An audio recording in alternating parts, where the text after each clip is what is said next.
Assalamu alaikum warahmatullahi wabarakatuh. Soo noqod wanaagsan, welcome back another video baan leeyahay. Soo noqod wanaagsan mar labaad.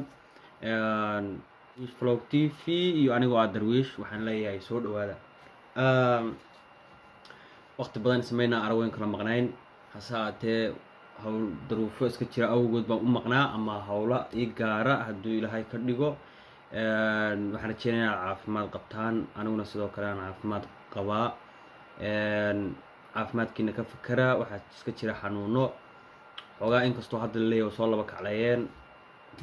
waan jeclahay inaan talo inay siiyo intaan ku dhaamo idinkuna aad talaysaan maadaama ay nahay dad markasta talo kala qaata ama wax maaragtay isla taliyo markasta waan arkaa commentigiina inta positive-ka iyo inta negative-ka aba waad mahadsantihiin ee soo qortay commentigiina waxaan xogaa in dhaweyd ismaynaan arag muddo 2 bilood ah igu dambeysay inaan halkan ka soo muuqdo hase ahaatee imika waan soo noqday waxaan rajeynayaa inaan markasta si taxana ah ama maalina ama isbuucla aan u soo geliyo muuqaal halkan maanta waxaan doonayaa inaan inii bilaabo reaction markii ugu horeysay ee aan reaction sameynayo inkastoo aanan experience fiican u haysan ama aqoon fiican u haysan hase ahaatee waan isku dayayaa kolba heestii aan ka helo ama aan qofkaan jeclay inaan kusoo qaato reaction inaan soo qaato ma jecel inaan markasta reaction sameeyo balse sometime waad mahadsantihiin maanta waxaan doonayaa inaan soo sameeyo reaction aan ka sameeyo walaalkii Guule Simba heestiisa cusub oo la yidhaaho mar la arag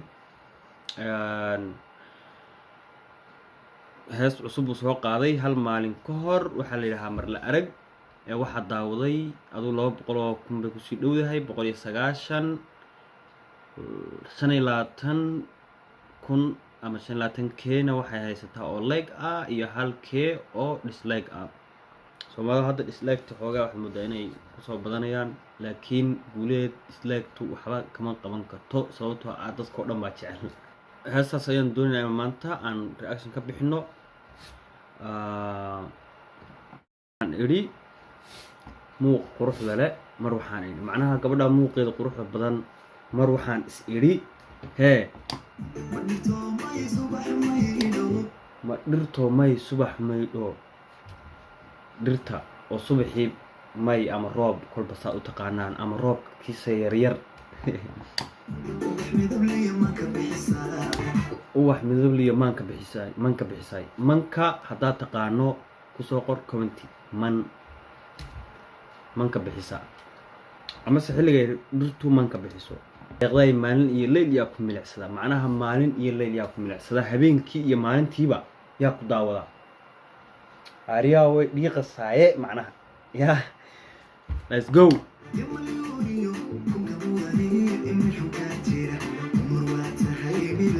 yaa milyuun iyo kunka sharafta iyo meelkan kaa jira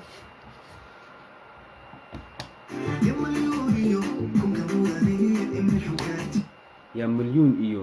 kunka sharafta iyo meelkan kaa jira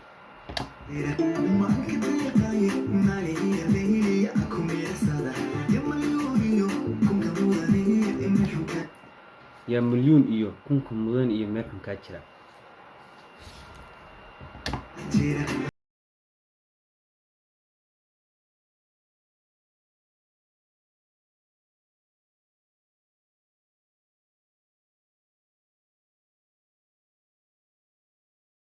meer kugu xidha laax macnaha gabadh dhuuban baan u maleynayaa aragtidayda haddii aan aragtida ayna isku aragti ahayna comment kusoo qor mulaax waxay tahay anigu mulaax waxaan u fashishay ama aan u qaatay inay tahay ujeedda ahaan gabadh yahay dhuuban yaa ku meersada macnaha singles mar la aragay mar waxaan idhi ma tufaax iyo minac canab aabaa gabadha wuu ammaanay ammaana wuu dhameeyey abwaanka isagana waxaan leeyahay caadi ma tihid horay u soco waa aragtidayda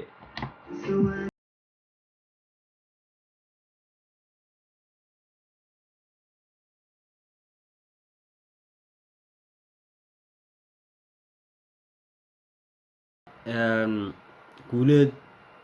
waa fanaaniinta waxaan odhan karaa waa fanaaniinta sirta fanka qabtay ama se fahansan fanka Soomaalidu siduu ku socon karo sababtoo ah waxaa jira fanaaniin fara badan oo caan ahaa laakiinse maanta aan caan ahayn waa sidii aan aaminsanahay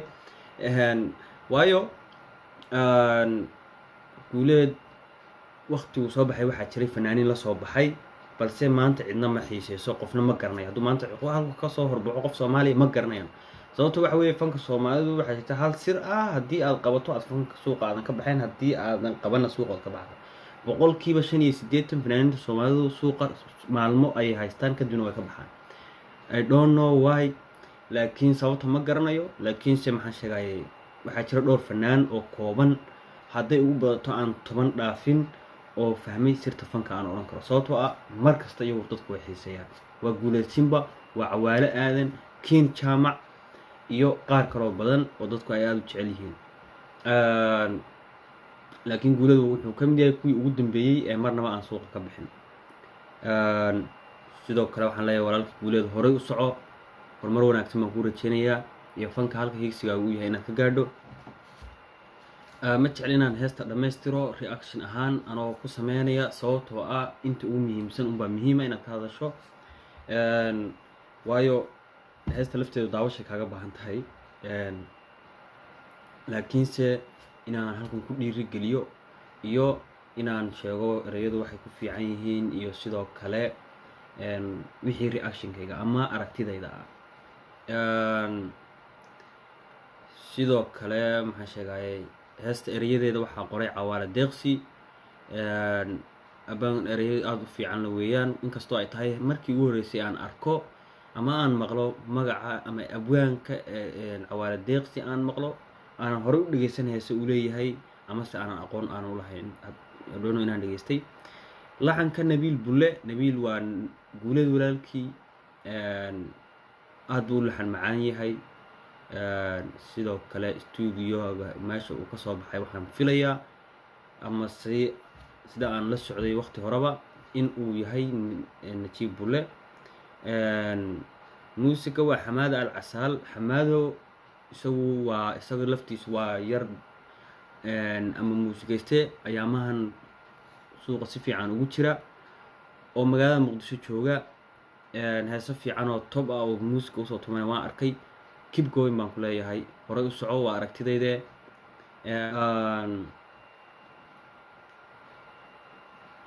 waxaan kula dardaarmayaa caafimaad ku noolaada caafimaadkiina ilaaliya caafimaadka waalidkiina ilaaliya mar labaad sidoo kale walaalka wuxuu jecel yahay la jeclow sidaa daraaddeed waxaan leeyahay soo dhawaada mar kastaba waan salaamaya wassalaamu calaykum waraxmatullaahi wabarakaatuh